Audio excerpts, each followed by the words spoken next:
Dietrich roamed the halls, stopping to speak briefly with Sharon and Annette, then moving on to strike up idle conversation with courthouse employees.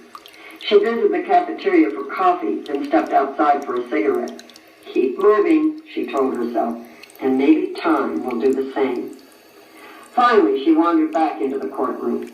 It was empty, except for the bailiff who stood sentry outside the door of the deliberation room. Joe Lipscomb had worked in Judge Gale's court for years. He had known Sue Dietrich for most of her professional career and considered her a friend. That friendship, however, had developed not so much because of the judicial linking of their jobs, but rather because of their shared interest in the local high school football team.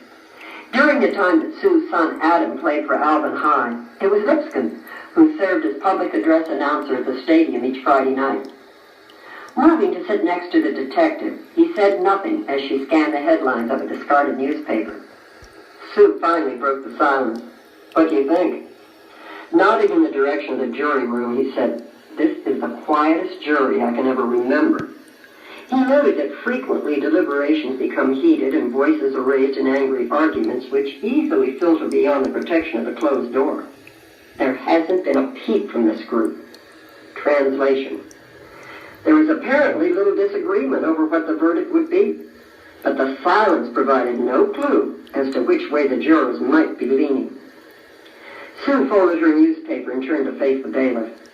"Joe," she said, "this case means a great deal to me. I'm aware of that. So, I need for you to do me a favor," she continued. "You'll know the verdict before you bring the jury back in, right?" Lipscomb nodded. "Then, do this for me. If they've found him guilty, give me some sign. You don't have to look at me. Just smile." Making no promise, the bailiff rose to return to his post.